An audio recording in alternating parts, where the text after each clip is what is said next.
छोटे से शहर में रहते थे दो पुराने दोस्त, रामेश्वर और हरिशंकर। रामेश्वर एक साधारण मैकेनिक थे। उनकी एक लौती बेटी रिया बहुत सीधी साधी और पढ़ाई में अच्छी थी। हरिशंकर अब बड़े शहर में सफल बिजनेसमैन बन चुके थे। रामेश्वर ने अपनी बेटी की अच्छी शादी के लिए पैसे जोड़ने का फैसला किया और सऊदी अरब जाने का प्लान बनाया। उन्होंने अपनी बेटी को हरिशंकर के घर छोड़ दिया क्योंकि वे दोनों पुराने दोस्त थे और रामेश्वर को यकीन था कि रिया वहां सुरक्षित रहेगी। उसी सूरजपुर में मुख्य सड़क के किनारे एक छोटी सी दुकान थी, रामेश्वर ऑटो गैरेज। लोहे की चादर से बनी छत, बाहर एक पुरानी स्कूटर टांग कर रखी हुई और अंदर हमेशा तेल ग्रीस की महक। रामेश्वर जी दिन रात मेहनत करते, हाथों में हमेशा काले दाग, लेकिन चेहरे पर एक सादगी भरी मुस्कान। उनकी उम्र अब 50 के पार थी, लेकिन मेहनत से थके हुए नहीं लगते थे। रामेश्वर की जिंदगी में दो ही चीजें सबसे कीमती थी, एक उनकी एक लौती बेटी रिया और दूसरा उनका पुराना दोस्त हरिशंकर।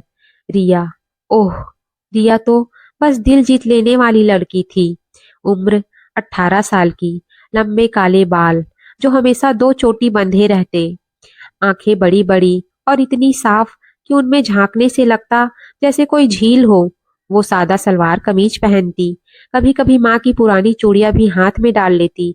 पढ़ाई में तेज, लेकिन घर में सभी कामों में निपुण। पड़ोस की आंटियों का मदद करना, ये सब उसे बहुत पसंद था। रामेश्वर जी को रिया पर बहुत नाज था। वो अक्सर दुकान पर काम करते हुए सोचते, बस मेरी बेटी की शादी हो जाए, फिर मैं चैन की सांस लूंगा। लेकिन दुकान से जो कमाई होती वो बस घर चलाने और रिया की पढ़ाई में निकल जाती। अच्छी शादी के लिए पैसे नहीं जमा हो पा रहे थे। एक शाम दुकान बंद करके रामेश्वर जी घर लौटे। रिया ने चाय बनाकर रखी थी। दोनों छत पर बैठ गए। सूरज डूब रहा था और आसमान नारंगी गुलाबी रंग का हो गया था। रिया ने पूछा, पापा आज चुप चुप क्यों हो? रामेश्वर जी ने गहरी सांस ली और बोले, बेटा, तेरी शादी की सोचता हूँ तो मन भारी हो जाता है। अच्छे घर के लड़के लाखों रुपए मांगते हैं, हमारे पास तो बस इतना है कि तुझे अच्छे कपड़े पहना सकूं, अच्छी पढ़ाई करा सकूं। रिया ने पापा का हाथ पकड़ा। पापा, मुझे अमीर घर की जरूरत नहीं है, जो मुझे मेरे जैसा प्यार करे वही काफी है। रामेश्वर जी की आंखें नम हो गई। उन्होंने रिया के सिर पर हाथ फेरा और कहा, पर मैं तो चाहता हूँ कि तू खुश रहे, आराम से रहे। इसलिए सोचता हूँ मैं कुछ महीनों के लिए सऊदी चला जाऊं, वहां मेहनत करके अच्छे पैसे कमा लूंगा। तेरी शादी के लिए कुछ जमा हो जाएगा। रिया चौंक गई। पापा, आप इतनी दूर, मैं अकेले कैसे रहूंगी? अकेली नहीं रहोगी बेटा, रामेश्वर जी मुस्कुराए। तेरी मम्मी का आशीर्वाद तो साथ रहेगा और हरिशंकर भैया के घर में रह लेना। वो मेरे पुराने दोस्त हैं, बचपन से साथ खेलते थे। अब वो बड़े शहर में बहुत नाम कमा रहे हैं। वो तुझे बेटी की तरह रखेंगे। उनका अपना बेटा भी है तेरी उम्र का, तुम्हें दोस्त मिल जाएगा। रिया को थोड़ा डर लगा, लेकिन पापा की आंखों में इतना प्यार और चिंता थी कि वो मना नहीं कर पाई। उसने बस इतना कहा, जो आप कहे पापा, बस आप जल्दी लौट आना। अगले कुछ दिन बहुत व्यस्त बीते। रामेश्वर जी ने पासपोर्ट वीजा सब तैयार किया। आखिरी दिन हरिशंकर जी खुद सूरजपुर आए, बड़े शहर से अपनी चमचमाती गाड़ी में। रामेश्वर जी ने उन्हें गले लगाया। दोनों पुराने दोस्तों की आंखें फिर नम हो गई। हरिशंकर जी ने कहा, रामेश्वर, तू चिंता मत कर, रिया मेरे घर में रहेगी, मेरी बेटी की तरह। सरिता भी बहुत खुश होगी। रामेश्वर जी ने रिया को बुलाया।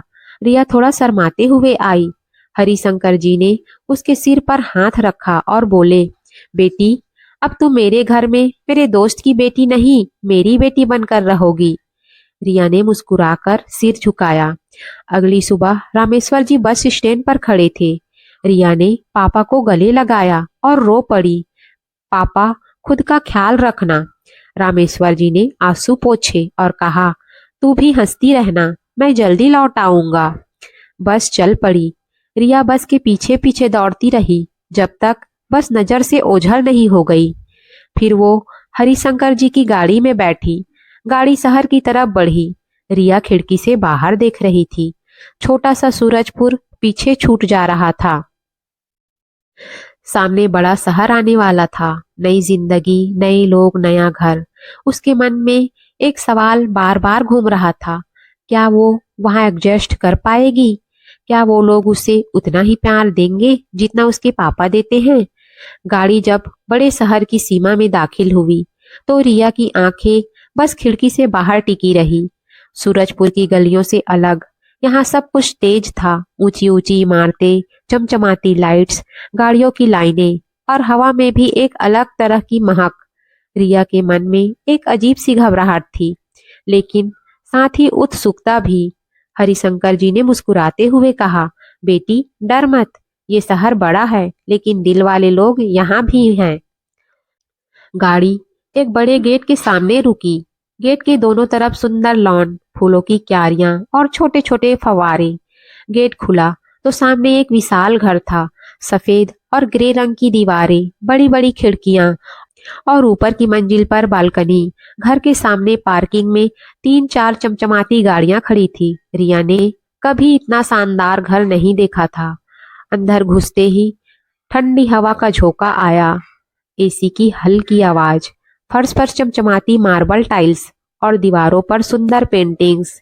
लिविंग रूम में बड़ा सा सोफा सेट था जिस पर रंग बिरंगे कुशन सजे हुए थे।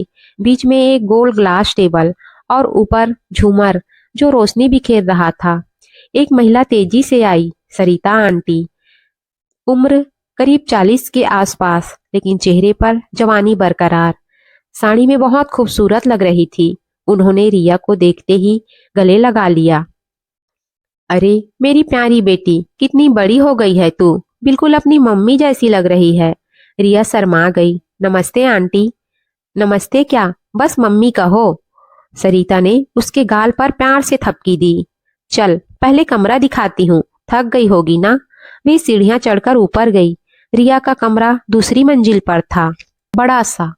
खिड़की से बाहर का नजारा दिख रहा था। बेड पर नरम गद्दा, अलमारी में जगह ही जगह कपड़े रखने की और एक छोटा सा स्टडी टेबल। रिया ने कमरे को देखा तो आंखें भर आई। सूरजपुर में उसका कमरा छोटा सा था लेकिन प्यार से भरा हुआ। यहाँ सब कुछ परफेक्ट था, लेकिन फिर भी मन में एक खालीपन सा था। सरिता ने कहा, तू आराम कर, शाम को अर्जुन आएगा, वो कॉलेज से लौटेगा तो मिलवाऊंगी, फिर तुम्हें बोर नहीं लगेगा। रिया ने हल्के से सिर हिलाया। शाम ढल रही थी। रिया ने स्नान किया, अपनी सादी सी नीली सलवार कमीज पहनी, बालों में 2 चोटी बनाई और नीचे आई। लिविंग रूम में हरिशंकर जी टीवी देख रहे थे। सरिता जी किचन में थी। तभी बाहर से गाड़ी की आवाज आई। दरवाजा खुला और अंदर आया एक लड़का, अर्जुन। लंबा, गोरा, काले बाल थोड़े स्टाइलिश तरीके से सेट। जींस टी शर्ट में काफी स्मार्ट लग रहा था। कंधे पर बैग लटका हुआ था और चेहरे पर एक शरारती सी मुस्कान। वो जूते उतार कर अंदर आया और सीधे सोफे पर धड़ाम से बैठ गया। मम्मी, आज फिर लेट हो गया, ट्रैफिक में फंस गया था। सरिता किचन से बोली, अरे पहले रिया से तो मिल ले। अर्जुन ने पहली बार रिया की तरफ देखा। रिया खड़ी थी, हाथ जोड़े हुए, थोड़ी झिझक के साथ। अर्जुन ने भवें ऊपर चढ़ाई और मुस्कुराया। ओहो, तो ये है वो फेमस रिया, सूरजपुर की शेरनी। रिया ने हल्के से मुस्कुरा कर कहा, हाय। अर्जुन ने हाथ बढ़ाया। हाय, मैं अर्जुन, घर का सबसे शरारती मेंबर। रिया ने हाथ मिलाया। अर्जुन का हाथ गर्म था और उसकी मुस्कान में कुछ ऐसा था कि रिया को लगा जैसे वो पहले से जानती हो उसे। हरिशंकर जी बोले, अर्जुन, रिया कुछ दिनों के लिए हमारे साथ रहेगी, तो उसका ख्याल रखना। अर्जुन ने शरारत से कहा, अरे पापा, मैं तो रखूंगा, लेकिन ये शहर की चमक में ये सूरजपुर वाली लड़की एडजस्ट कर पाएगी? देखना पड़ेगा। रिया ने जवाब दिया, मुझे चमक की आदत नहीं है, लेकिन दिल की आदत है। जहाँ प्यार हो वहाँ सब ठीक हो जाता है। अर्जुन थोड़ा चौंका। उसने रिया को ध्यान से देखा और फिर हंस पड़ा। वाह, पहले दिन से ही फिलोसॉफी, इंटरेस्टिंग। रात का खाना सब साथ बैठकर खाए। सरिता जी ने रिया के लिए स्पेशल राजमा चावल बनाया था। रिया ने खाते हुए कहा, आंटी, ये तो मम्मी के हाथ का स्वाद लग रहा है। सरिता की आंखें नम हो गई। तेरी मम्मी मेरी बहुत अच्छी दोस्त थी। खाने के बाद अर्जुन ने कहा, चल रिया, घर घुमाता हूँ। दोनों घर घूमने लगे। टेरिस पर गए। शहर की लाइट्स नीचे चमक रही थी। हवा ठंडी थी। अर्जुन ने कहा, यहाँ से पूरा शहर दिखता है, लेकिन मुझे लगता है तुझे ये सब नया लग रहा होगा। रिया ने कहा, हाँ, सूरजपुर में तो रात में सिर्फ तारे दिखते थे। यहाँ तारे छिप गए हैं लाइट्स में। अर्जुन ने हंसकर कहा, तो तू तारे ढूंढ रही है? मैं ढूंढ दूंगा। रिया मुस्कुराई, तुम ढूंढोगे? हाँ, लेकिन एक शर्त है, तुझे यहाँ खुश रहना पड़ेगा। मैं नहीं चाहता मेरी नई दोस्त उदास रहे। रिया ने चुपचाप कहा, दोस्त? अर्जुन ने कंधे उचकाए। क्यों, लड़का लड़की दोस्त नहीं हो सकते क्या? रिया ने कहा, हो सकते हैं, लेकिन दिल से। अर्जुन ने उसे देखा। पहली बार उसकी आंखों में कुछ अलग सा था। ठीक है, दिल से। उस रात रिया अपने कमरे में लेटी। बाहर शहर की आवाजें आ रही थी, लेकिन उसके मन में एक नई धड़कन थी। अगले कुछ दिन रिया के लिए जैसे सपने और हकीकत के बीच का पुल बन गए। घर बहुत सुंदर था, लोग बहुत अच्छे थे, लेकिन फिर भी मन कहीं सूरजपुर की गलियों, पापा की दुकान और माँ की यादों में अटका हुआ था। हर सुबह सरिता आंटी उसे प्यार से जगाती, नाश्ते में पराठे या पोहा बनाती और कहती, बेटी खूब खा ले, तेरे पापा को बोलूंगी कि मैंने तुझे मोटी कर दिया। रिया हंस देती, लेकिन अंदर से सोचती कि पापा कितने दिनों में लौटेंगे। अर्जुन कॉलेज जाता, लेकिन घर लौटते ही सबसे पहले रिया को ढूंढता। कभी कहता, चल टेरिस पर चलते हैं, शहर की लाइट्स देखेंगे। कभी कहता, आज मम्मी ने कुछ स्पेशल बनाया है, तू पहले ट्राई कर।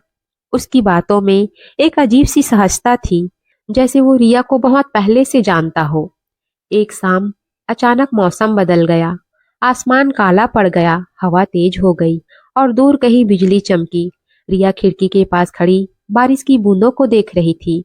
सूरजपुर में बारिश का मतलब होता था मिट्टी की सौंधी खुशबू, छत पर बैठकर पापा के साथ चाय पीना और कभी कभी पड़ोस की बच्चों के साथ कागज की नावें बनाना।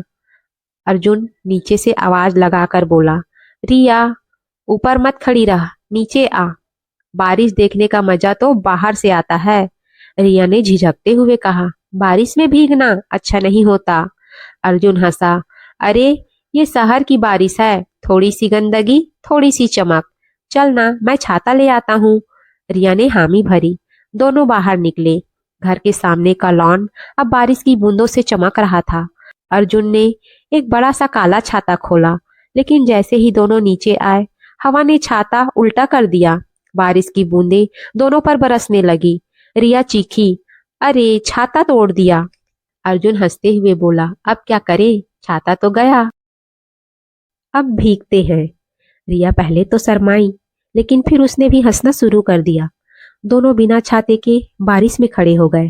पानी उनके बालों से बह रहा था, कपड़े भीग गए थे, लेकिन दोनों को हंसी आ रही थी। अर्जुन ने कहा, देखा, शहर की बारिश में भी कितना मजा आता है।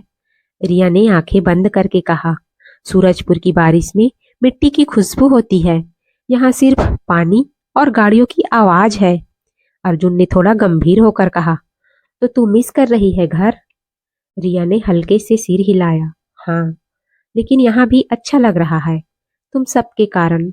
अर्जुन ने उसकी तरफ देखा। बारिश की बूंदें उसके चेहरे पर गिर रही थी। पहली बार उसकी आंखों में वो शरारत कम और नरमी सा था। रिया, तुझे यहाँ अकेला नहीं छोड़ूंगा। जब तक तू यहाँ है, मैं तेरी हर छोटी छोटी खुशी का ध्यान रखूंगा। रिया ने शर्माते हुए कहा, तुम बहुत अच्छे हो अर्जुन। अर्जुन ने हल्के से मुस्कुराकर कहा, अच्छा नहीं, बस थोड़ा सा पागल हूँ। और अब तू मेरी दोस्त है, तो पागलपन में शेयर करूंगा। दोनों वापस घर आए।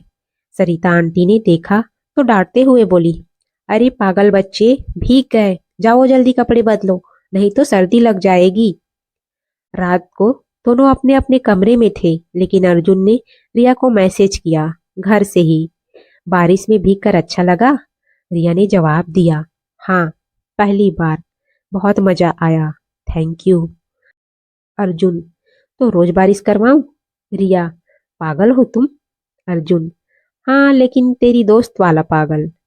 गुड नाइट सूरजपुर की शेरनी। रिया मुस्कुराई और फोन साइड में रख दिया। उस रात उसे नींद बहुत अच्छी आई। अगले दिन से उसकी दोस्ती और गहरी होने लगी। सुबह सुबह अर्जुन रिया को जगाने आता है। दोनों पास के पार्क में जाते हैं। वहां अर्जुन रिया को शहर की छोटी छोटी बातें बताता है। कौन सा कैफे अच्छा है, कौन सा कोना सबसे शांत है, और कभी कभी अपनी कॉलेज की मस्ती वाली कहानियां सुनाता। रिया भी धीरे धीरे घुलने लगी। वो बताती कि सूरजपुर में वो पापा के साथ स्कूटर पर घूमती, कैसे पापा उसे आइसक्रीम खिलाते थे, और कैसे वो कभी कभी छत पर लेटकर तारे गिनती थी। एक दिन पार्क की बेंच पर बैठे हुए अर्जुन ने कहा, रिया, तू बहुत अलग है। यहाँ ज्यादातर लड़कियां दिखावे में रहती है। तू सच्ची है। तेरी बातों में एक सादगी है जो कहीं और नहीं मिलती। रिया ने शर्मा कर कहा, मैं तो बस वैसी ही हूँ जैसे पापा ने बनाई है। अर्जुन ने गंभीर होकर कहा, तो तेरे पापा बहुत अच्छे इंसान होंगे। रिया की आंखें छलक आई। हाँ, बहुत अच्छे। अर्जुन ने उसका हाथ हल्के से थपथपाया। चिंता मत कर, वो जल्दी लौट आएंगे, और जब तक वो नहीं आते मैं हूं ना तेरे साथ। उस छोटे से स्पर्श में एक अजीब सी गर्माहट थी। रिया ने हाथ नहीं छोड़ा। दोनों चुपचाप बेंच पर बैठे रहे। हवा में फूलों की महक थी और दूर कहीं कोई पक्षी गा रहा था। धीरे धीरे दोनों को एहसास होने लगा कि ये सिर्फ दोस्ती नहीं है, कुछ और है, कुछ ऐसा जो शब्दों में नहीं कहा जा सकता, लेकिन दिल में महसूस होता है। लेकिन अभी दोनों ने इसे नाम नहीं दिया था, बस महसूस कर रहे थे। कुछ हफ्ते बीत चुके थे। रिया अब घर में थोड़ी बहुत जगह बना चुकी थी। सरिता आंटी उसे अपनी बेटी की तरह मानती। हरिशंकर अंकल कभी कभी हंसकर कहते, बेटी तू यहाँ की हो गई है। और अर्जुन अर्जुन तो अब रिया का सबसे करीबी दोस्त बन चुका था। कभी कभी अर्जुन रिया को अपनी बाइक पर घुमाने ले जाता। रिया पहले डरती थी, लेकिन अब वो पीछे बैठकर हल्के से उसकी कमर पकड़ लेती और हवा के साथ हंसती। एक दिन अर्जुन ने उत्साह से कहा, रिया, इस शनिवार को मेरी दोस्त की बर्थडे पार्टी है। बहुत मस्ती होगी। तू भी चलेगी ना? रिया ने झिझकते हुए कहा, मैं? पार्टी में? मैं तो कभी गई नहीं ऐसी जगह। क्या पहनूंगी, क्या करूंगी? अर्जुन ने हंसकर कहा, अरे बस तू जैसी है वैसी ही चलेगी। तुझे देखकर सब कहेंगे, वाह, ये लड़की तो बहुत प्यारी है, और मैं तेरे साथ रहूंगा। कोई टेंशन नहीं है। सरिता आंटी ने भी हामी भरी। हाँ बेटी, जा, थोड़ा मजा कर ले। तू हमेशा घर में रहती है। शनिवार की शाम रिया ने अपने सबसे अच्छी सलवार कमीज पहनी, हल्के गुलाबी रंग की, जिसमें छोटे छोटे फूल बने थे। बालों में दो चोटी, माथे पर छोटी सी बिंदी। वो आईने के सामने खड़ी होकर खुद को देख रही थी। मन में एक अजीब सी घबराहट थी। अच्छी लग रही हूं ना? अर्जुन कमरे के दरवाजे पर आया। वो काले शर्ट और जींस में बहुत हैंडसम लग रहा था। रिया को देखते ही उसकी आंखें चमक उठी। वाह रिया, तू तो आज बहुत खूबसूरत लग रही है। रिया शर्मा गई। बस ऐसे ही। अर्जुन ने मुस्कुरा कर कहा, चल अब देर मत कर। आज तुझे दुनिया दिखानी है कि सूरजपुर की लड़की भी किसी से कम नहीं है। पार्टी एक बड़े से क्लब में थी। लाइट्स डिम, लाउड म्यूजिक, रंग बिरंगे ड्रिंक्स, लड़के लड़कियां डांस फ्लोर पर नाच रहे थे। रिया पहली बार ऐसी जगह आई थी। सब कुछ उसे अजनबी और थोड़ा डरावना लग रहा था। अर्जुन ने उसका हाथ पकड़ा। डर मत, मैं हूं ना। वे अंदर गए। अर्जुन के दोस्तों ने उसे देखते ही चीयर किया। फिर नजर रिया पर गई। एक लड़का बोला, अरे अर्जुन, ये कौन है यार? इंट्रोड्यूस तो कर। अर्जुन गर्व से बोला, ये है रिया, मेरी स्पेशल फ्रेंड। सबने तालियां बजाई। रिया शर्मा कर मुस्कुराई। पार्टी चल रही थी। अर्जुन रिया को हर चीज समझा रहा था। ये कौन है, ये क्या करता है। रिया धीरे धीरे थोड़ा रिलैक्स हो रही थी।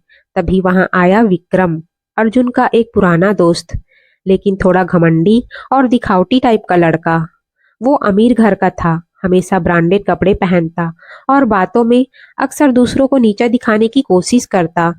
विक्रम ने रिया को ऊपर से नीचे तक देखा और फिर अर्जुन से हंसते हुए कहा, अरे यार, ये तो बिल्कुल गांव वाली लग रही है। कहाँ से लाया रे? साड़ी सलवार में पार्टी में? कुछ लड़के हंस पड़े। रिया का चेहरा लाल हो गया। उसने नजरें नीचे कर ली। अर्जुन का चेहरा पल भर में बदल गया। उसकी आंखों में गुस्सा आ गया। उसने कड़क आवाज में कहा, विक्रम, अपनी जुबान संभाल। रिया मेरी दोस्त है और वो जैसी भी है मुझसे कहीं ज्यादा बेहतर है। तूने अगर एक शब्द भी और कहा तो मैं यहाँ से तुझे बाहर फेंक दूंगा। विक्रम हंसा। अरे भाई, मजाक कर रहा हूँ, इतना गुस्सा क्यों? अर्जुन ने कदम बढ़ाया। मजाक नहीं चलेगा जब बात मेरी दोस्त की इज्जत की हो। माहौल में सन्नाटा छा गया। म्यूजिक अभी भी बज रहा था, लेकिन आसपास के लोग चुप हो गए थे। रिया की आंखें नम हो गई। वो बोली, अर्जुन, चलो यहाँ से। अर्जुन ने उसका हाथ पकड़ा और बिना किसी को कुछ कहे बाहर निकल आया। बाहर पार्किंग में दोनों खड़े थे। रात ठंडी थी। रिया चुपचाप खड़ी रो रही थी। अर्जुन ने धीरे से कहा, सॉरी रिया, मैंने तुझे वहां ले जाकर गलती की। रिया ने आंसू पोंछते हुए कहा, नहीं अर्जुन, तुमने गलती नहीं की। तुमने मेरी इज्जत बचाई। कोई मेरे लिए कभी ऐसा नहीं किया। अर्जुन ने रिया की तरफ देखा। उसकी आंखों में गुस्सा नहीं, अब सिर्फ प्यार और चिंता थी। उसने धीरे से रिया के कंधे पर हाथ रखा। तू कभी उदास मत होना। जब तक मैं हूं तो कोई तुझे आंख उठाकर नहीं देख सकता। रिया ने उसकी तरफ देखा। दोनों की नजरें मिली। उस पल में कुछ ऐसा हुआ जो शब्दों में नहीं कहा जा सकता। बारिश की कुछ बूंदें फिर से गिरने लगी। अर्जुन ने कहा, चल घर चलते हैं। रिया ने हल्के से सिर हिलाया। गाड़ी में जाते वक्त दोनों चुप थे, लेकिन चुप्पी में भी बहुत कुछ बोल रहा था। रिया सोच रही थी, क्या ये सिर्फ दोस्ती है? और अर्जुन सोच रहा था, मैं इस लड़की को कभी दुखी नहीं होने दूंगा, कभी नहीं। पार्टी वाली रात के बाद दोनों के बीच कुछ बदल गया था। पहले जो बातें हंसी मजाक में निकल जाती थी, अब वो थोड़ी गहरी और सच्ची लगने लगी थी। अर्जुन अब रिया से बात करते वक्त पहले जितना शरारती नहीं रहता था। उसकी आवाज में एक नरमी आ गई थी और रिया भी अब अर्जुन की तरफ देखते वक्त अपनी नजरें ज्यादा देर तक टिकाती थी। अगले दिन सुबह बारिश रुक चुकी थी, लेकिन हवा में अभी भी ठंडक और मिट्टी की सौंधी खुशबू बाकी थी। अर्जुन ने रिया को मैसेज किया, सुबह सुबह पार्क चले? आज बारिश के बाद का नजारा बहुत अच्छा है। रिया ने जवाब दिया, ठीक है, 7 बजे तैयार हूँ। दोनों पार्क पहुंचे। पेड़ों से पानी की बूंदें टपक रही थी। बेंचें गीली थी, इसलिए दोनों एक बड़े से पीपल के पेड़ के नीचे खड़े हो गए। हवा चल रही थी। रिया के बाल हल्के हल्के उड़ रहे थे। अर्जुन ने चुपचाप कहा, कल रात के लिए सॉरी। मैंने सोचा नहीं था कि विक्रम इतनी नीच बात कहेगा। रिया ने मुस्कुरा कर कहा, तुमने जो किया वो बहुत बड़ा था मेरे लिए। कोई मेरे लिए कभी इतना गुस्सा नहीं हुआ था। अर्जुन ने उसकी तरफ देखा।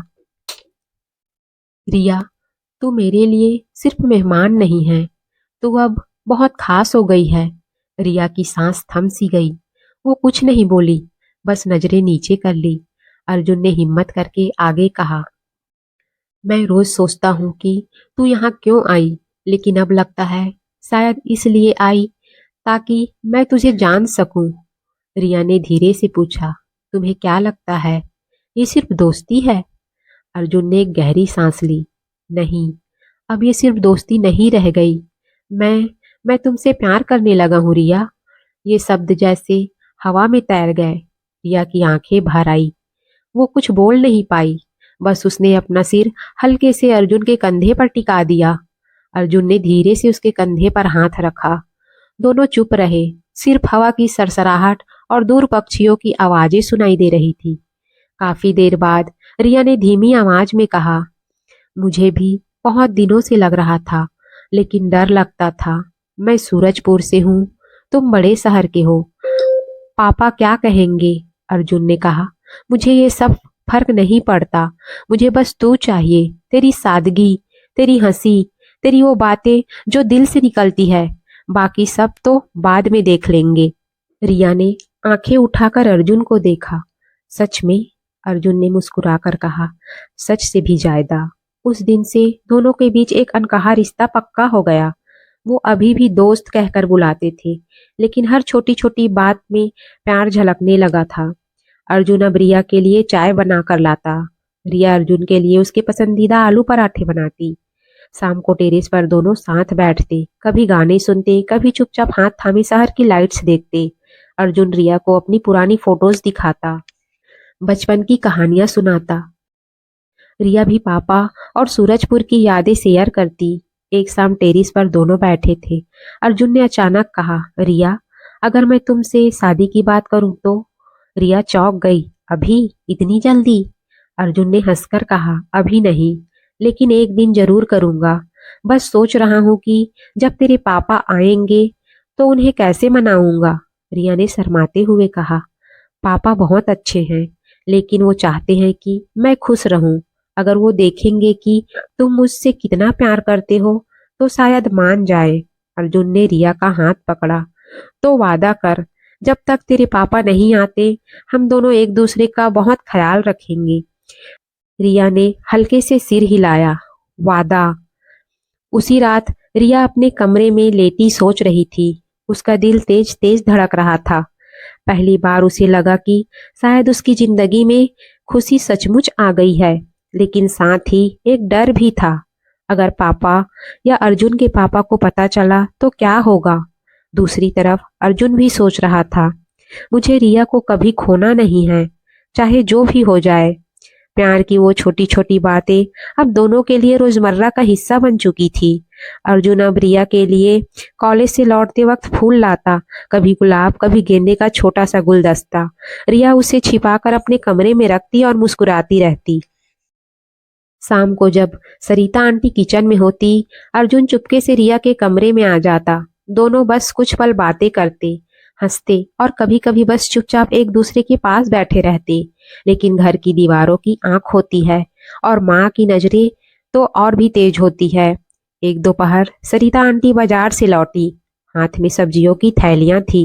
वो सीधे किचन में गई, लेकिन रास्ते में रिया के कमरे का दरवाजा थोड़ा खुला हुआ था। अंदर से हल्की हल्की हंसी की आवाज आई। सरिता रुक गई, धीरे से झांका। अर्जुन रिया के बिस्तर के किनारे बैठा था। रिया उसके सामने फर्श पर बैठी थी। अर्जुन रिया के बालों में एक छोटा सा फूल लगा रहा था। रिया शर्मा रही थी और हल्के से कह रही थी, अरे छोड़ो ना, गिर जाएगा। अर्जुन ने मुस्कुरा कर कहा, गिरेगा नहीं, क्योंकि मैंने लगाया है। सरिता की सांस थम गई। उन्होंने दरवाजा धीरे से बंद किया और चुपचाप अपनी कमरे की तरफ चली गई। उसका चेहरा गंभीर था, लेकिन आंखों में एक अजीब सी चमक थी, खुशी और चिंता दोनों की। शाम को डिनर के टाइम सब साथ बैठे थे। हरिशंकर अंकल अखबार पढ़ रहे थे। अर्जुन और रिया आमने सामने बैठे थे। दोनों कभी कभी नजरें मिलाकर मुस्कुरा लेते। सरिता ने अचानक बात शुरू की, अर्जुन बेटा, आजकल तुम बहुत खुश दिखते हो, कोई खास वजह? अर्जुन ने हल्के से हंसकर कहा, बस ऐसे ही मम्मी, अच्छा लग रहा है। सरिता ने रिया की तरफ देखा, और रिया, तू भी बहुत खुश रहती है इन दिनों। रिया शर्मा गई। हाँ आंटी, सब ठीक है। सरिता ने गहरी सांस ली और फिर बोली, दोनों को देखकर अच्छा लगता है, जैसे बहुत करीब आ गए हो। माहौल में एक पल के लिए सन्नाटा छा गया। अर्जुन और रिया दोनों की नजरें नीचे हो गई। सरिता ने मुस्कुरा कर कहा, मैं कुछ नहीं कह रही, बस माँ हूं ना, सब दिख जाता है। हरिशंकर अंकल ने अखबार नीचे रखा। क्या बात है सरिता, कुछ बताओ तो सही। सरिता ने धीरे से कहा, अर्जुन और रिया एक दूसरे को बहुत पसंद करने लगे हैं। हरिशंकर अंकल पहले तो समझ नहीं पाए, फिर अचानक उनका चेहरा सख्त हो गया। क्या मतलब, पसंद करने लगे हैं? मतलब? अर्जुन ने हिम्मत करके कहा, पापा, हाँ, मैं रिया से प्यार करता हूँ और रिया भी। हरिशंकर अंकल की आवाज तेज हो गई, बस करो, ये क्या बकवास है। रिया रामेश्वर की बेटी है, मेरे पुराने दोस्त की बेटी। वो यहाँ मेहमान है, हमारी जिम्मेदारी है उसकी। और तुम ये क्या कह रहे हो? अर्जुन ने कहा, पापा, प्यार में कोई मेहमान मालिक नहीं होता। मैं रिया से सच में प्यार करता हूँ। हरिशंकर अंकल गुस्से से लाल हो गए। प्यार? अभी अभी कॉलेज में पढ़ाई कर रहा है और प्यार की बातें, और वो भी रामेश्वर की बेटी से? नहीं, ये कभी नहीं हो सकता। रिया की आंखें नम हो गई। वो चुपचाप रोने लगी। अंकल, मुझे माफ कर दीजिए। मैंने कभी नहीं चाहा कि घर में कोई परेशानी हो। सरिता ने रिया का हाथ पकड़ा। रिया, तू रो मत, मैं हूं ना। लेकिन हरिशंकर अंकल का गुस्सा कम नहीं हुआ। स- सरिता, तुम भी चुप रहो। ये लड़का घर छोड़कर कहीं चला जाएगा तो समझ आएगा। और सरिता, कल सुबह ही रामेश्वर को फोन करके बुला लो, वो अपनी बेटी को ले जाए। अर्जुन खड़ा हो गया। पापा, आप ऐसा नहीं कर सकते। रिया कहीं नहीं जाएगी। हरिशंकर अंकल ने सख्ती से कहा, ये मेरा घर है और मेरे घर में मेरे नियम चलेंगे। रिया रोते हुए उठी और अपने कमरे में चली गई। अर्जुन उसके पीछे गया, लेकिन सरिता ने उसे रोक लिया। अर्जुन, अभी नहीं, उसे अकेला छोड़ दो। उस रात घर में सन्नाटा छा गया। रिया अपने कमरे में रोती रही। वो सोच रही थी, शायद ये सब उसकी गलती है, शायद उसे यहाँ नहीं आना चाहिए था। अर्जुन अपने कमरे में बैठा था। उसकी आंखें लाल थी। वो बार बार सोच रहा था, मैं रिया को कैसे अकेला छोड़ सकता हूँ? मैंने तो वादा किया था। और सरिता आंटी रात भर सो नहीं पाई। वो समझ रही थी कि उनका बेटा सच में प्यार करता है, लेकिन पति का गुस्सा भी देख रही थी। सुबह का समय था। घर में एक अजीब सा सन्नाटा पसरा हुआ था। रिया अपनी सुबह की चाय भी नहीं पी पाई। वो कमरे में बैठी खिड़की से बाहर देख रही थी, आंखें सूजी हुई, मन भारी। अर्जुन रात भर सो नहीं पाया था। वो बार बार रिया के कमरे की तरफ देखता, लेकिन अंदर नहीं जा पाता था। सरिता आंटी ने उसे कई बार समझाया था, अभी सब ठीक हो जाएगा, बस थोड़ा समय दे दो। तभी घर के बाहर एक ऑटो रुकी। हरिशंकर अंकल ने खिड़की से देखा और उनका चेहरा और सख्त हो गया। रामेश्वर आ गया। रिया ने ये सुना तो दिल धक से रह गया। वो तेजी से नीचे दौड़ी। दरवाजा खुला। रामेश्वर जी थके हुए लेकिन मुस्कुराते हुए अंदर आए। सिर पर पुरानी टोपी, हाथ में एक छोटा सा बैग। कई महीनों की मेहनत उनके चेहरे पर साफ दिख रही थी। बाल सफेद हो गए थे, लेकिन आंखों में वही पुरानी चमक थी। रिया दौड़कर उनके गले लग गई। पापा! रमेश्वर जी ने उसे बहुत देर तक गले लगाए रखा, फिर पीछे हटकर उसके चेहरे को दोनों हाथों में लिया। बेटा, कितनी बड़ी हो गई है तू, और कितनी सुंदर। रिया रो पड़ी। पापा, आप आ गए, मैं बहुत मिस कर रही थी। रामेश्वर जी ने उसके आंसू पोंछे। रो मत, अब मैं आ गया हूँ, सब ठीक हो जाएगा। हरिशंकर अंकल दरवाजे पर खड़े थे। रामेश्वर जी ने उन्हें देखा और मुस्कुराकर हाथ जोड़े। हरिशंकर, नमस्ते। हरिशंकर ने ठंडे लहजे में जवाब दिया, आ जा रामेश्वर, अंदर आ। सब लोग लिविंग रूम में बैठे। रामेश्वर जी ने बैग खोला और एक लिफाफा निकाला। भैया, ये रहा, सऊदी में बहुत मेहनत की रिया की शादी के लिए, कुछ पैसा जमा हो गए। आपने इतने दिनों तक मेरी बेटी की देखभाल की, इसके लिए दिल से शुक्रिया। हरिशंकर ने लिफाफा नहीं लिया। उनका चेहरा गंभीर था। रामेश्वर, पहले एक बात सुन ले। रामेश्वर जी को कुछ अजीब लगा। क्या हुआ दोस्त, सब ठीक तो है ना? हरिशंकर ने गहरी सांस ली। तेरी बेटी और मेरा बेटा एक दूसरे के बहुत करीब आ गए हैं, इतने करीब कि वो एक दूसरे से प्यार करने लगे हैं। रामेश्वर जी का चेहरा पल भर में बदल गया। वो रिया की तरफ देखने लगा। रिया नजरें नीचे कर बैठी। आंसू टपक रहे थे। रामेश्वर जी ने धीरे से पूछा, रिया, ये सच है? रिया ने सिर्फ सिर हिलाया, बोल नहीं पाई। रामेश्वर जी का चेहरा दुख से भर गया। उन्होंने हरिशंकर की तरफ देखा। दोस्त, ये बात मुझे पहले क्यों नहीं बताई गई? हरिशंकर ने कहा, मुझे खुद कल रात को पता चला और मैंने तुरंत तुझे बुलवा लिया। रामेश्वर, तू मेरा दोस्त है, लेकिन ये शादी नहीं हो सकती। मेरे बेटे की शादी अच्छे घराने में होगी। तू जानता है हमारा स्टेटस क्या है। रामेश्वर जी की आंखें नम हो गई। दोस्त, आप बदल गए हैं। पहले जब हम साथ खेलते थे तब आपको मेरी गरीबी से फर्क नहीं पड़ता था। आज मेरी बेटी गरीब है, इसलिए आप कह रहे हैं कि ये प्यार नहीं हो सकता। हरिशंकर ने आवाज ऊंची की। ये स्टेटस की बात नहीं है रामेश्वर, ये जिम्मेदारी की बात है। मैंने तुझे वादा किया था कि तेरी बेटी की देखभाल करूंगा, लेकिन मैंने ये वादा नहीं किया था कि वो मेरे घर में मेरे बेटे से प्यार करेगी। रामेश्वर जी खड़े हो गए, उनकी आवाज में दर्द था। तो आप कह रहे हैं कि मेरी बेटी आपके घर के लायक नहीं है? अर्जुन अब तक चुप था, लेकिन अब वो नहीं रह सका। वो आगे आया और बोला, पापा बस करिए, ये अमीरी गरीबी की बात नहीं है। मैं रिया से प्यार करता हूँ और वो मुझसे। हम दोनों एक दूसरे के बिना नहीं रह सकते। रामेश्वर जी ने अर्जुन की तरफ देखा। पहली बार उन्हें अर्जुन अच्छे से देखा। बेटा, तू सच में मेरी बेटी से प्यार करता है? अर्जुन ने सिर झुकाकर कहा, हाँ अंकल, बहुत। और मैं उसे कभी दुखी नहीं होने दूंगा। रामेश्वर जी चुप हो गए, फिर धीरे से बोले, ठीक है, लेकिन अभी कुछ नहीं होगा। रिया मेरे साथ चलेगी, मैं उसे घर ले जाऊंगा। रिया रोते हुए बोली, पापा प्लीज। रामेश्वर जी ने उसे देखा, बेटी अभी घर चल, वहां सब सोचेंगे। मैं तेरे लिए कुछ भी कर सकता हूँ, लेकिन अभी तुझे यहाँ नहीं रहना चाहिए। हरिशंकर ने कहा, यह सही फैसला है। अर्जुन ने विरोध किया, नहीं, रिया कहीं नहीं जाएगी।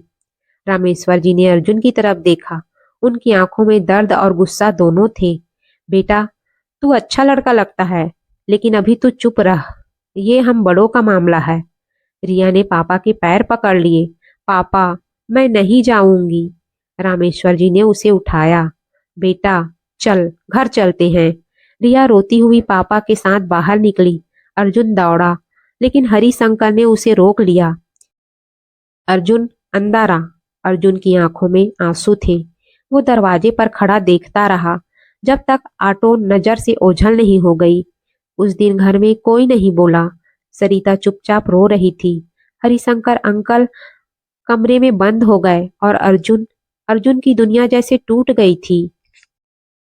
वो सोच रहा था, मैं रिया को वापस लाऊंगा, चाहे जो भी हो जाए। रिया के जाने के बाद घर जैसा सूना हो गया था। हर कमरा खाली खाली लग रहा था। टेरेस पर वो चाय की प्याली अब अकेली पड़ी रहती। पार्क की वो बेंच जहां दोनों सुबह सुबह बैठते थे अब खाली दिखती। अर्जुन दिन रात बस एक ही सोच में डूबा रहता, रिया। वो सोचता कि रिया अभी क्या कर रही होगी, रो रही होगी, पापा से बात कर रही होगी, या फिर चुपचाप छत पर बैठकर तारे देख रही होगी। 3 दिन बीत गए। अर्जुन ने न खाना खाया ठीक से, न सोया। सरिता आंटी बार बार समझाती, बेटा सब ठीक हो जाएगा, तेरे पापा भी मान जाएंगे, लेकिन अर्जुन का मन अभी नहीं मान रहा था। चौथे दिन सुबह वो उठा, एक छोटा सा बैग पैक किया, कुछ कपड़े, थोड़े पैसे और एक फोटो जिसमें वो और रिया पार्क में साथ हंस रहे थे। उस फोटो को जेब में रखा और घर से निकल पड़ा। हरिशंकर अंकल ऑफिस गए हुए थे। सरिता आंटी ने उसे जाते देखा तो दौड़कर पूछा, अर्जुन कहाँ जा रहा है बेटा?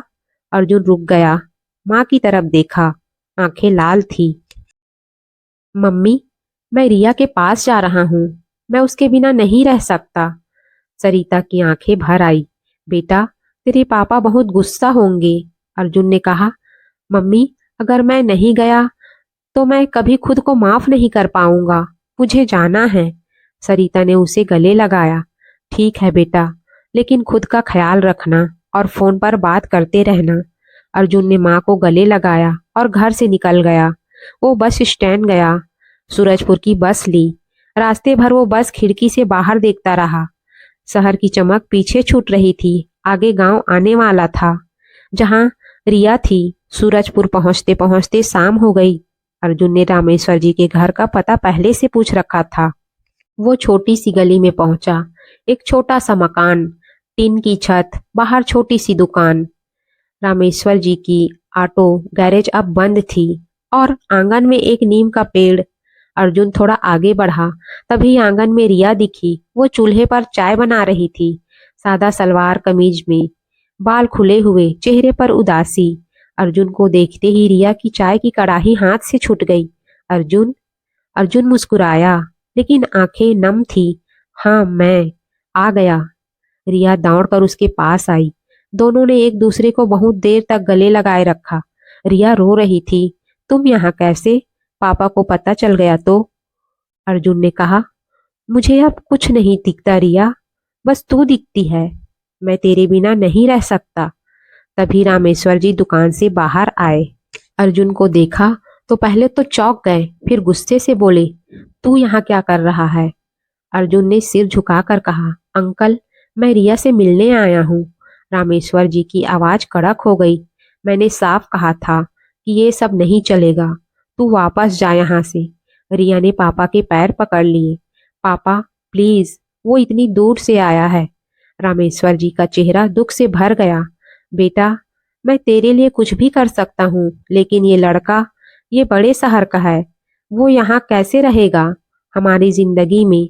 अर्जुन ने हिम्मत करके कहा, अंकल, मैं यहाँ रहूंगा, मैं आपके साथ काम करूंगा, जो भी आप कहेंगे करूंगा, बस मुझे रिया के पास रहने दो।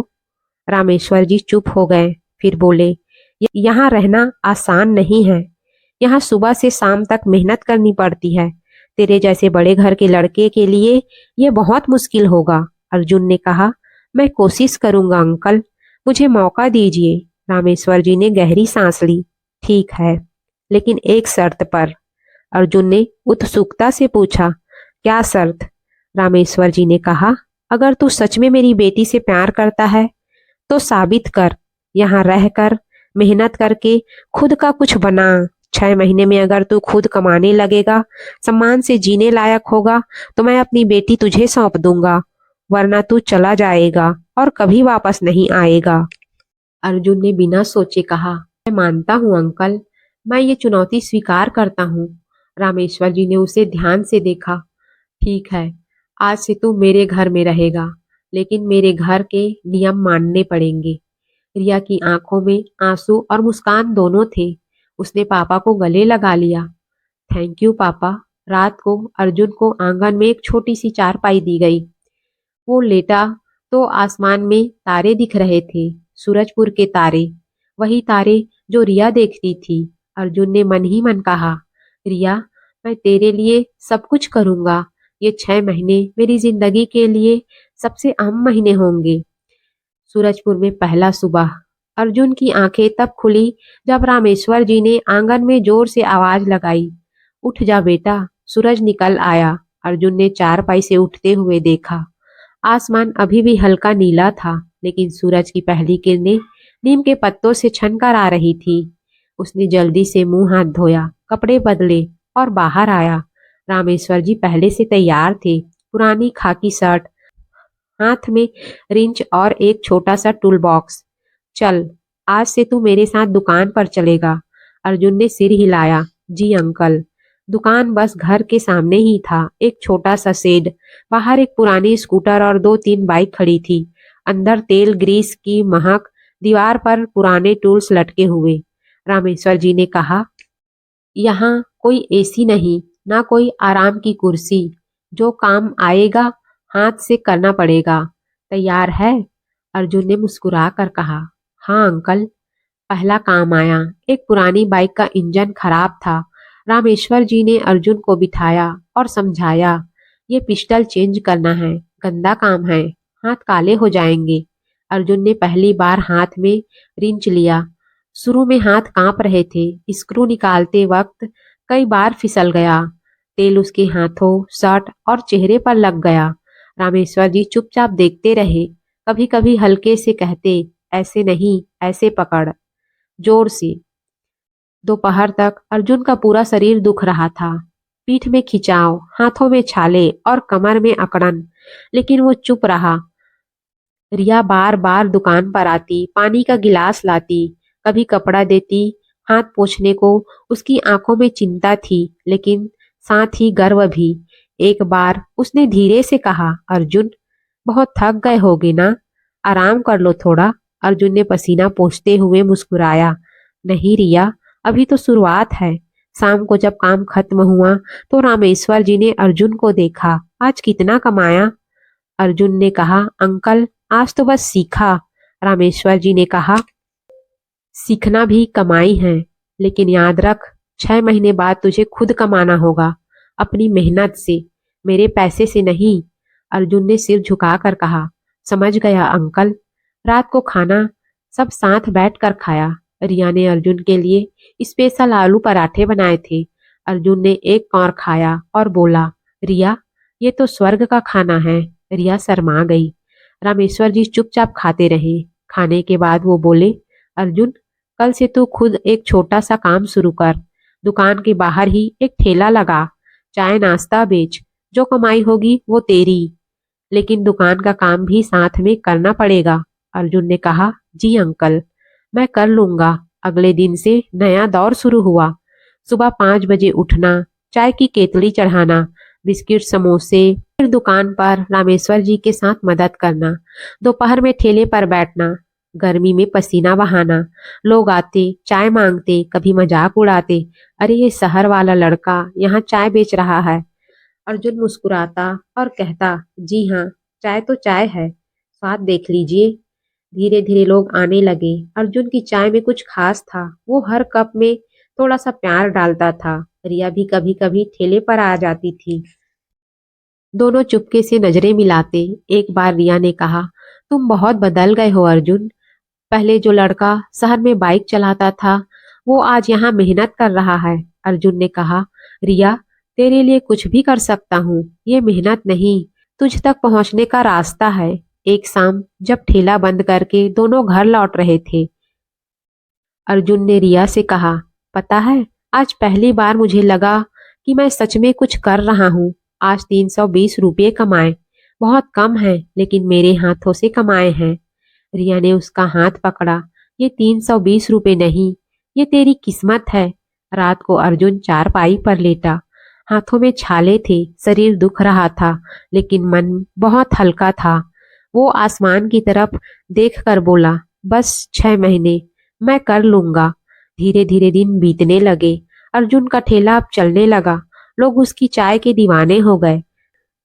कभी कभी वो दुकान पर भी छोटे मोटे काम करने लगा, टायर बदलना, ब्रेक ठीक करना। रामेश्वर जी अब उसे देखकर चुपचाप मुस्कुराते, लेकिन अर्जुन जानता था अभी बहुत दूर जाना बाकी है।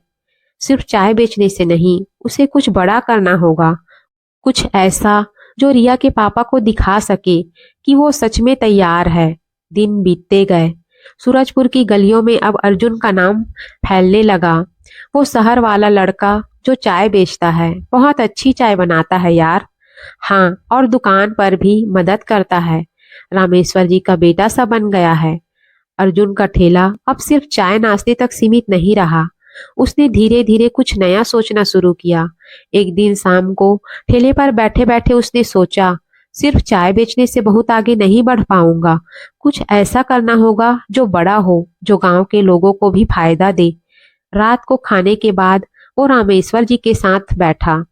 अंकल, क्या मैं कुछ नया ट्राई कर सकता हूँ? रामेश्वर जी ने चाय का घूंट लिया और पूछा, क्या? अर्जुन ने कहा, यहाँ गांव में बहुत सारे लोग हैं जो शहर जाते हैं काम के लिए, लेकिन सुबह जल्दी निकलना पड़ता है। कोई अच्छा साफ सुथरा नाश्ता करने की जगह नहीं है। मैं ठेले को थोड़ा बड़ा करके एक छोटा सा नाश्ता हट बना सकता हूँ। इडली, डोसा, पोहा, उपमा और चाय तो रहेगी ही। रामेश्वर जी ने कुछ देर सोचा। पैसे कहाँ से आएंगे? गैस, बर्तन, सामान। अर्जुन ने कहा, जो अभी तक बचाए हैं उससे शुरू करूंगा, थोड़ा थोड़ा करके बढ़ाऊंगा। और हाँ, रिया भी मदद करेगी।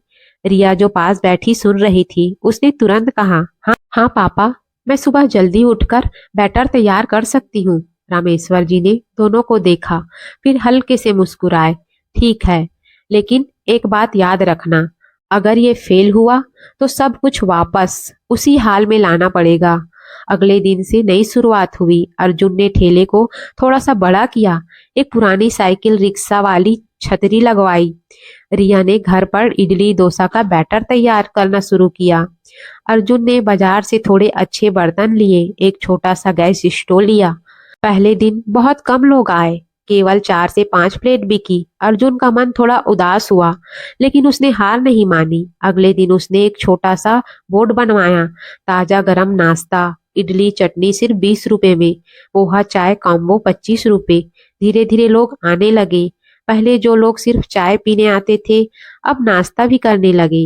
एक दिन एक बस ड्राइवर ने कहा, भाई तूने तो कमाल कर दिया, इतना साफ और स्वादिष्ट नाश्ता गांव में नहीं मिलता था। अर्जुन मुस्कुराया, शुक्रिया भैया, आप फिर आइएगा। एक महीने में नाश्ता हट चलने लगा। अब रोज 150-200 की कमाई हो जाती, कभी कभी 300 तक भी पहुंच जाती। अर्जुन अब सुबह 4:30 बजे उठता, रिया भी उसके साथ उठती, दोनों मिलकर तैयारी करते। रामेश्वर जी अब दुकान पर अकेले काम करते, लेकिन कभी कभी आकर देख भी लेते। उनके चेहरे पर अब गुस्सा नहीं, हल्की हल्की मुस्कान दिखने लगी थी। एक शाम जब अर्जुन ठेला बंद करके घर लौटा तो रामेश्वर जी बाहर बैठे थे। अर्जुन ने थके हुए लेकिन खुश होकर कहा, अंकल आज 380 रुपए हुए हैं। रामेश्वर जी ने कहा, बैठ। अर्जुन बैठ गया। रामेश्वर जी ने धीरे से कहा, तू सच में मेहनत कर रहा है। मैंने सोचा था तू 2-4 दिन में भाग जाएगा, लेकिन तू टिका रहा। अर्जुन ने सिर झुकाकर कहा, अंकल मैं रिया के लिए टिका हूँ और आपकी इज्जत के लिए भी। रामेश्वर जी चुप रहे, फिर बोले, ठीक है, अभी भी 4 महीने बाकी है, लेकिन अब तू मेरे घर का हिस्सा लगने लगा है। रिया ये सब सुन रही थी। उसकी आंखें खुशी से छलक आई। वो अंदर से दौड़कर आई और पापा को गले लगा लिया। पापा थैंक यू। रामेश्वर जी ने उसके सिर पर हाथ फेरा। अभी थैंक यू मत बोल, अभी बहुत कुछ करना बाकी है।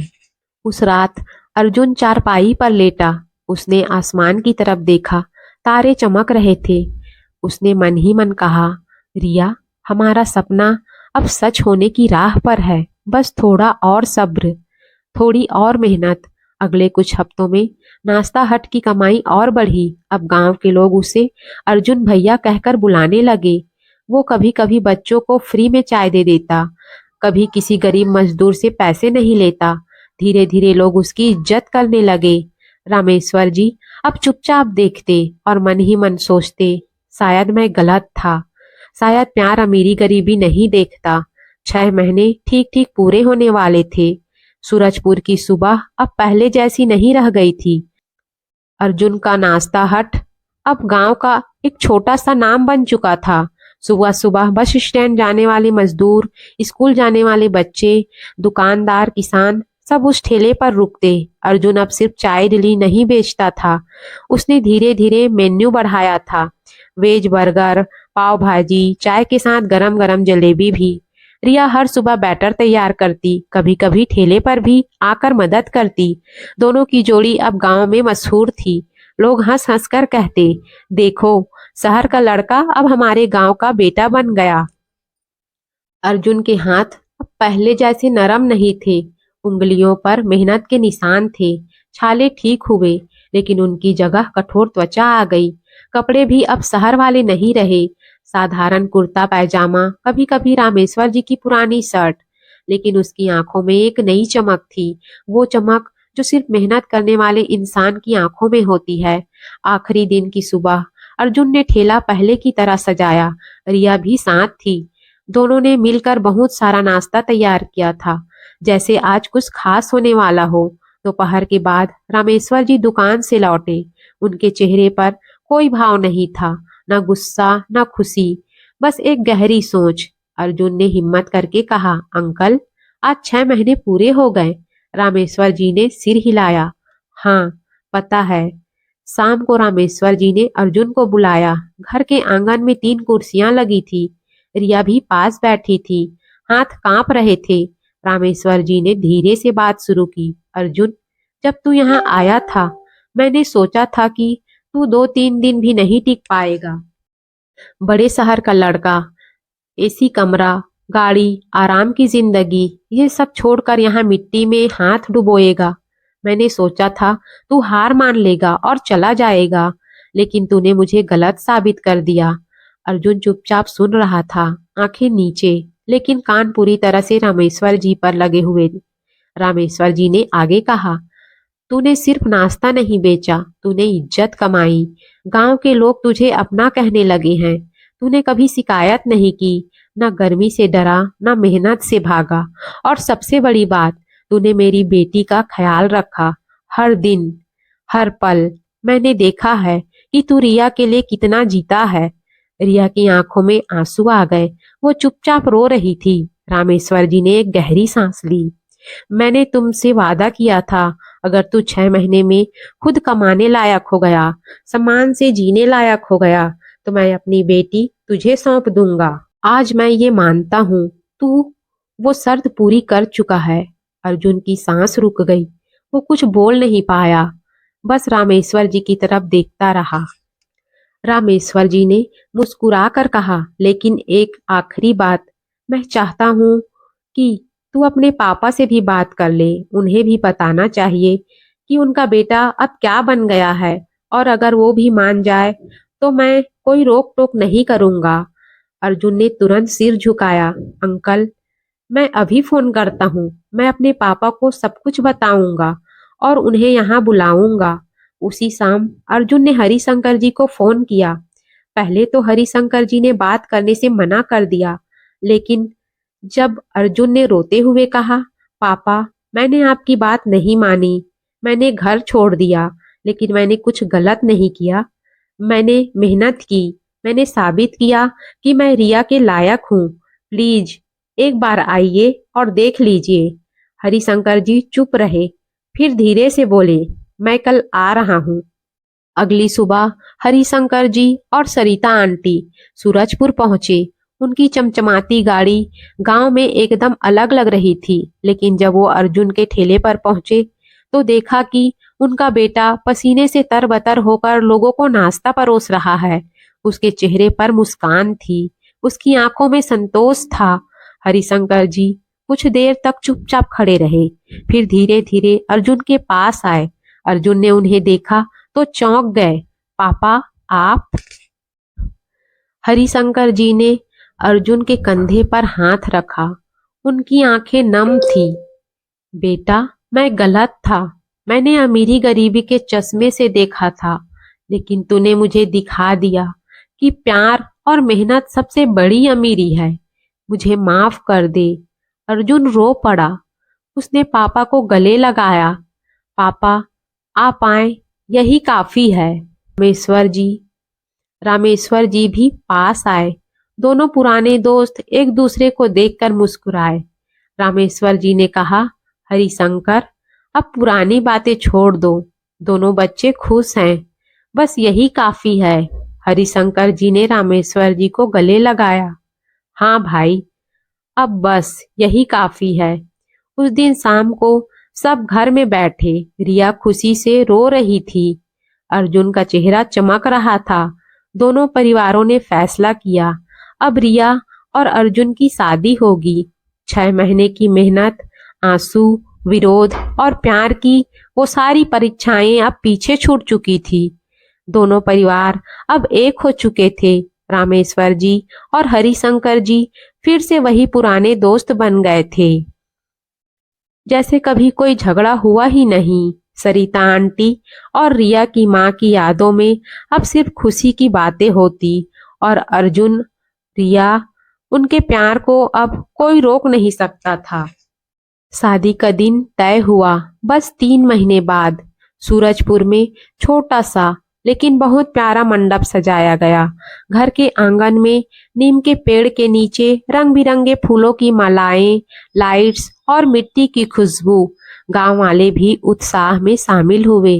अर्जुन का नाश्ता हट अब अर्जुन का नाश्ता हट के नाम से मशहूर था, और शादी के दिन वह सबके लिए फ्री में गरम गरम जलेबी और चाय का इंतजाम था।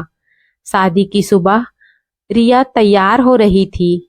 सादी लाल जोड़ा, माथे पर सिंदूर की बिंदी, हाथों में मेहंदी और आंखों में वही पुरानी शर्म। वो आईने के सामने खड़ी थी। सरिता आंटी ने उसके गले में माँ का दिया हुआ हार पहनाया। बेटी, आज तू हमारी बहू बन रही है, लेकिन मेरे लिए तू हमेशा बेटी ही रहेगी। रिया की आंखें भर आई। आंटी, आपने मुझे इतना प्यार दिया, मैं कभी नहीं भूलूंगी। दूसरी तरफ अर्जुन तैयार हो रहा था। साधारण लेकिन खूबसूरत शेरवानी, माथे पर टीका। हरिशंकर जी ने उसके कंधे पर हाथ रखा। बेटा, आज मैं बहुत गर्व महसूस कर रहा हूँ। तूने मुझे सिखाया कि बेटा सिर्फ पैदा होने से नहीं, मेहनत और प्यार से बनता है। अर्जुन ने पापा को गले लगाया। पापा, सब आपकी वजह से हुआ। आपने मुझे मौका दिया। बारात निकली। सूरजपुर की गलियों में ढोल नगाड़े बजे। गांव वाले नाचते गाते साथ चल रहे थे। अर्जुन की आंखें बस एक ही जगह टिकी थी, जहां रिया बैठी थी। जब अर्जुन मंडप में पहुंचा तो रिया ने पहली बार उसकी तरफ देखा। दोनों की नजरें मिली। वही पुरानी नजरें, पहली मुलाकात वाली, बारिश वाली, पार्टी वाली, और अब ये शादी वाली। रिया की आंखों में आंसू थे, लेकिन होठों पर मुस्कान। फेरे शुरू हुए। चारों तरफ मंत्रों की आवाज, आग की लपटें और दोनों के दिलों की धड़कन। 7 फेरे पूरे होने के बाद अर्जुन ने रिया के माथे पर सिंदूर भरा। रिया ने आंखें बंद कर ली। जब आंखें खोली तो अर्जुन धीरे से बोला, अब हमेशा साथ रहेंगे। रिया ने बस इतना कहा, वादा। अर्जुन ने मुस्कुरा कर कहा, वादा, दिल से। शादी के बाद रिसेप्शन हुआ। गांव वाले, शहर से आए रिश्तेदार, अर्जुन के पुराने दोस्त सब आए। विक्रम भी आया था। उसने अर्जुन से हाथ मिलाया और कहा, यार, तूने सच में कमाल कर दिया। मुझे बहुत कुछ सीखने को मिला। अर्जुन ने हंसकर कहा, कोई बात नहीं, सब ठीक है। रात को जब सब चले गए तो अर्जुन और रिया छत पर बैठे। वही पुरानी छत, जहां रिया पहले तारे गिनती थी, अब दोनों साथ थे। आसमान में तारे चमक रहे थे। अर्जुन ने रिया का हाथ पकड़ा। रिया, याद है पहली बार जब मैंने तुम्हें कहा था कि मैं तुमसे प्यार करता हूँ? रिया ने हल्के से सिर हिलाया। हाँ, पार्क में, बारिश के बाद। अर्जुन ने कहा, उस दिन मैंने सोचा था कि शायद ये प्यार कभी पूरा ना हो, लेकिन आज सब सच हो गया। तू मेरी है, हमेशा के लिए। रिया ने अर्जुन के कंधे पर सिर टिका दिया। और तू मेरा। हमने साथ में बहुत कुछ सहा, अब सिर्फ खुशियां बाकी है। दोनों चुपचाप तारे देखते रहे। हवा में मिट्टी की खुशबू थी। दूर कहीं ढोल की हल्की आवाज अभी भी सुनाई दे रही थी। और उस रात दिल ने जो कहा था वो पूरी तरह सच हो गया। दोस्तों, कहानी अच्छी लगी हो तो वीडियो को लाइक करें और चैनल पर नए हैं तो चैनल को सब्सक्राइब कर लीजिए। आपको हमारे चैनल पे मिलेंगे दिल छू लेने वाली ऐसे ही कहानी। मिलेंगे अगले वीडियो में, तब तक के लिए आप सभी का दिल से धन्यवाद।